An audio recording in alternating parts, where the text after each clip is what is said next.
Hello, this is Anani, and this is Garrosh Explained. We use the same strat in both 10-man and 25, and my computer can't handle recording it on 25 at the current moment, so I'm going to explain it on 10-man. If you notice, we have 5 markers out. These are the stack points. For phase 1, which is what we're in, we start on purple. Desecrate comes out, we run to star if you are ranged DPS. Myself, Sigun are the two in this case. You damage that little desecrate weapon and kill it. Then you hang out, damage boss, and when the time comes and he throws a new desecrate, we run over to the other side. If you have an interrupt, you should be interrupting Wolf Guy, because we don't want his heal to get off. Heals are bad when it's, the bad guys doing them. And that's really what this phase is about. Running back and forth, taking care of the ads, not dying. If you get ads targeting you, please do something. You drop your threat or take it to the tank. Desecrate is also based on your distance from the boss, not based on your roll. So if I was super close to the boss, it wouldn't target me. But there still needs to be people out at range, otherwise it probably will target people right next to the boss. For this fight and this attempt, we had our rogue taking care of the siege engineers. There's the name I was looking for. So that is why you don't see a ranged over there. If we don't have a rogue doing it, we'll have either hunter or some other ranged class taking care of it. On 25, we have multiple people over there taking care of it. Just how it goes. So kill desecrator, kill boss. When boss hits, I believe it's when he hits 10%. It might be lower for the first phase. He goes into the center. There he goes. So it must be 10%. And he does his RP, and you go rar RP, kill ads, and then he pulls you in to the realm, and it becomes the realm phase. Do as much damage as you can to this guy during this part. He generally heals it up, but it's still kind of fun, and it's possible he won't heal it all up if you're quick enough in the realm phase. And it's better than standing there with the thumb up your butt. Alright, realm phase. There are 3 different ones. This is Terrace of Endless Springs. This one's very simple. You run up the center, you don't DPS or kill the ads till you get to the top. Tank sits there and goes, yay! I'm holding threat, and you AoE him down. And then there are yellow little dome things. You want to run through those, but only one each. You don't want to run through 2 because they will give you it's a debuff, but you do take less damage from this thing. Don't stand in those purple wedges. Those kill you. Purple wedge is bad. Kill boss. Go pew pew pew pew pew. Let's see how low we can get you, Garrosh. I hate you. Or does hate this guy, usually. And after this is done, we go back down and we start phase 2 of Garrosh. There's phases on this boss is kind of confusing, but we start to kill him down here. You start off by running to X or purple, whichever one is called, but it's one of these 2 on the circle. Will be what's called first. He throws Desecrate, and you go run to him. Everyone goes to boss, because he does mind control, and if we're all in one central location, it's easier to kill your mind control.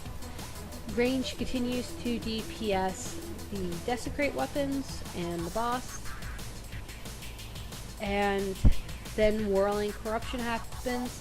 If you do not have a personal cooldown as melee, you want to get out so you get healed by the healers, and you don't take as much damage. The more you are, the less damage you take. It's a very good thing.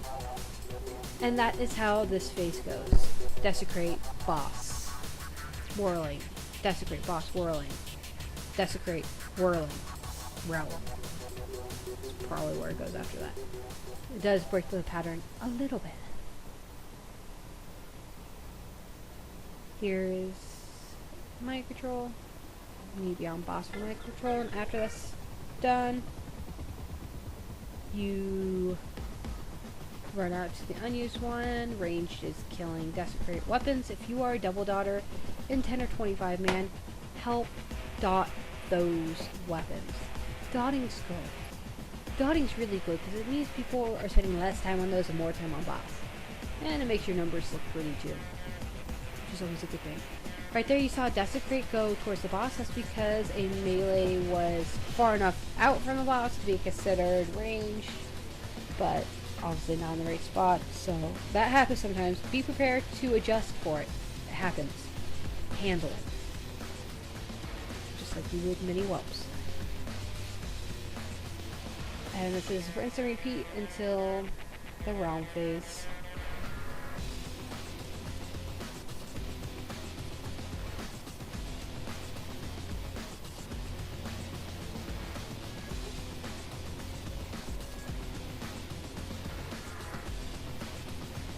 And realm phase soon. That desecrate weapon that lands right before the realm phase probably won't be dead. It probably will be low a little bit, but not dead.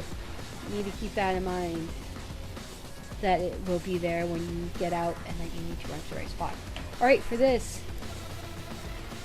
1 go and 3 goes left, 2 and 4 goes right.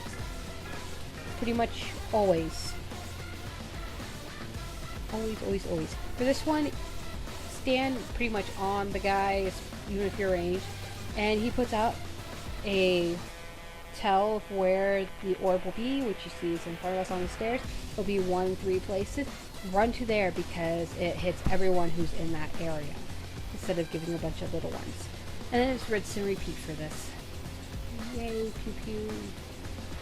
Yay, pew pew more. Not getting hit by purple stuff and dying.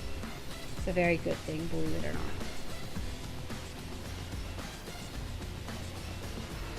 If you are even close, you probably want to make sure that you give yourself enough room so you're not accidentally into it, because that could be bad. You come out, you go to the open mark. If you are range, you are killing that, at least a 10 man, or if you're assigned to it. Desecrate, move to boss. Yay, I'm on boss. Boss does my control. And then we go out to where the mark is. Usually that is dead a little quicker, hopefully. But if it's not, kind of be around it. And Whirling Corruption is now empowered. You want to be spread out, because there are going to be the purple little circles, and you don't want to be in them when they explode. Pick an ad, kill it. Don't kill it next to any other ads. Killing it next to other ads empowers the ads around it and heals them. It's a very bad thing. Desecrates on this phase will be misplaced. The goal is to have them just not on the boss, not overlapping the boss. So try to be aware of it and be prepared to move out of Desecrate when necessary. The faster those ads die, the faster you get back to the boss, faster you get him to the next phase. Which, there he goes. Alright, this is the start of phase 3. 25 man, sometimes we have to get 2 whirlings. The goal is to never get more than 2 whirlings. If we get more than 2, we're probably already lost, because that's really difficult. This phase, keep DPSing him, because whatever his health is below 10%, it will take it off of his heal.